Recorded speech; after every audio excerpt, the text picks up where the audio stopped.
ओम गंगणपते नमः। आप सभी का मेरे चैनल पर बहुत बहुत स्वागत है। प्रभु की कृपा आप सभी पर सदा बनी रहे।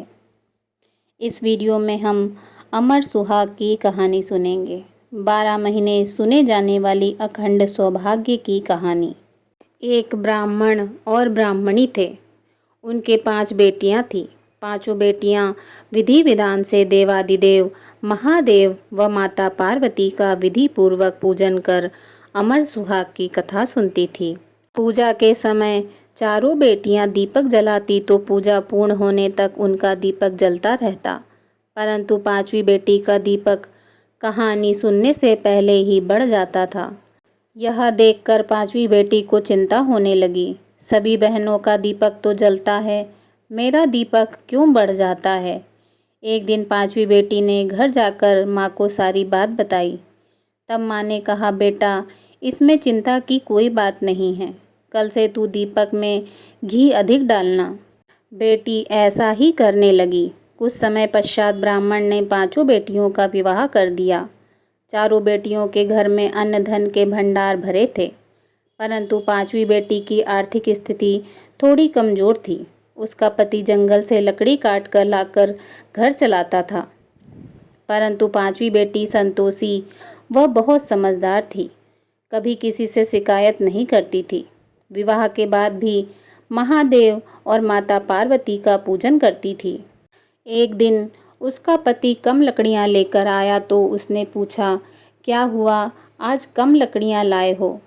तो पति ने कहा, आज मेरी तबीयत खराब है, मुझे बुखार है। दूसरे दिन लड़की ने पति से कहा, आज आपकी तबीयत ठीक नहीं है, आज मैं भी आपके साथ चलूँगी।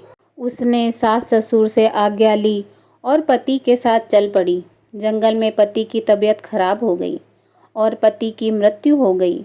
जंगल में अकेली थी, कोई मदद के लिए नहीं था।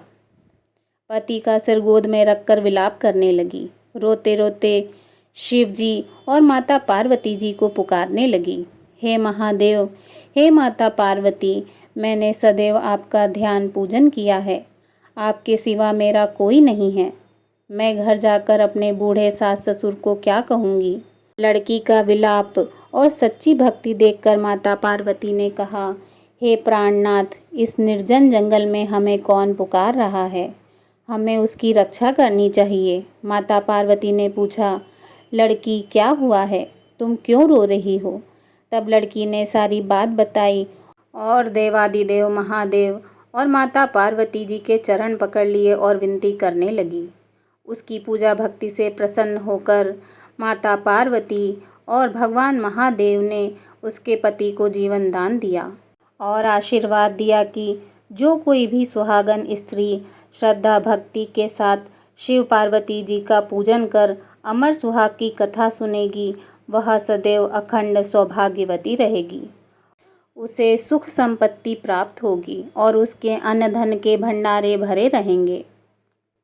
बोलिए देवादिदेव महादेव की जय, माता पार्वती की जय। हे माँ, आपकी कथा कहने वाले, सुनने वाले तथा हुंकारा भरने वाले सबकी मनोकामना पूर्ण करना।